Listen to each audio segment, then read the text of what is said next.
Hi everybody, I'm Natalie Willis, the baby sleep trainer, and I want to tell you a little bit about what it's like to work with me one-on-one. So I only worked with clients one-on-one for many years until my team and I developed the baby sleep trainer online programs. So I've worked, I think at this point, with almost 4,500 families one-on-one, which is crazy bananas even to me, but that's how many families I've worked with, so I've done it a lot. It usually always goes very similarly. Families will reach out to me, they'll fill out something called a sleep audit. And once you fill out the sleep audit, I read it over, I respond to you, usually via text, to set up a time for us to have a short phone call. While we're having that phone call, I'm identifying the issues that are going on with your child, and I'm telling you usually what I'm about to tell you right now, which is how the process of working with me works. So what I usually share with families is that certain parts of the one-on-one consultation are general in that I discuss the same things with every family. Some things are going to be super specific depending on what's going on with your particular child. We always start out by talking about what's going on with your baby sleep. So even though we may have had a really detailed, 15-minute conversation, I don't take notes during that call. So one, we're actually having the one-on-one, which we're doing via video conference. I want to talk to you about what's going on with your family so that we can all be on the same page in terms of, why we're together. I also want to have a very similar conversation about what our goals are. Generally, we work towards about, 11 or 12 hours of sleep overnight with however many feedings your pediatrician states that your baby needs. We want them to take age-appropriate naps, learning most specifically to put themselves to sleep independently. There's usually more goals than that, but that's going to depend a lot on what we're talking about during the consultation. We usually then have some time where we talk about what your baby's bedroom environment is supposed to look like. So we go over what's happening now and what changes families need to make. Usually they're pretty minor, though sometimes there are kind of some more substantial changes families need to make.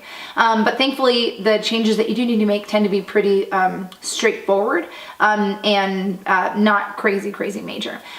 We always spend a lot of time talking about sleep biology. This is something that's really important to me. Frankly, it's a little alarming to me that not every sleep expert goes over what's happening inside of your child's body during sleep, specifically when it comes to nighttime sleep and the roles that hormones play. So we talk a lot about that. I find that that's really important to help families understand why I want to approach training the way that I do, but also because it can make the entire experience a lot more emotionally palatable, especially to mothers, but often to fathers as well. And then we discuss how to sleep train your baby. So when you use the baby sleep trainer method, which you can learn a little bit more about in another video that I've posted, we always want to start the process at bedtime. We also always want to make sure that your baby is able to be kept at home with yourself, the primary caretaker or parents, for the first 48 hours of training. So that really means no outings, kind of like house arrest for the first couple of days. We will talk about in detail what's going on with your bedtime routine, what time you're doing bedtime, what's the ideal time to do it, what changes or adjustments do we need to make based on what you're already doing to help your baby go down alone, calm, and awake with the instant extinction of all sleep props on that very first night of training.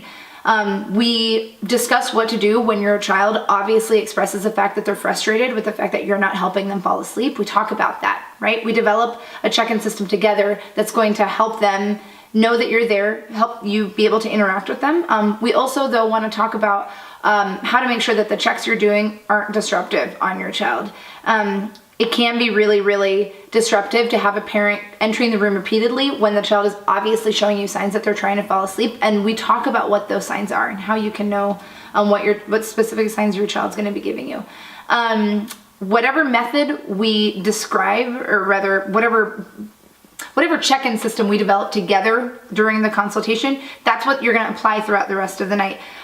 We'll also then talk about how to incorporate feedings into your training. A lot of times families think that you can't sleep train if you don't do do feedings overnight or something like that, but that's not true. You can keep as many feedings as your pediatrician says that you need.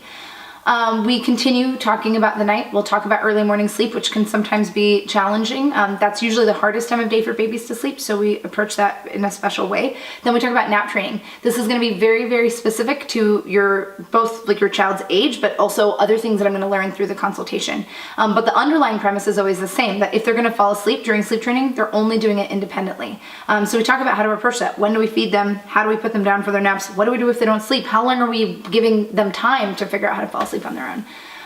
We generally talk about illness and teething and sleep regressions and a variety of other things that come up. Generally, the conference, consultation video conference takes about an hour or so. And then I write you a plan. I usually get it back to you within an hour or two of our consult. And then we work together very, very closely, especially via text. That tends to be the way that I work with my clients the most. In fact, I can't reach my phone, but it's right next to me, because as long as I'm not asleep or with a client, every day of the year, if I'm physically capable of responding to you, I will. My contract outlines a 7-day limit. I make sure to stick with my families until I can help them resolve the issues that they came to me with. So I tend to be very, very hands-on with my clients. And we can also email. There's daily phone calls that we can schedule ahead of time as well. But generally, I find my clients tend to communicate with me via text the most, so that we can make adjustments. I can support you emotionally. I can identify what's going on every day, see if we do need to make adjustments to the plan that we created. Be sure to subscribe to this channel. And if you have any questions about how to work with me one-on-one, or any questions about sleep training or anything in general, you can also post it in the comments. And I'll see you next time.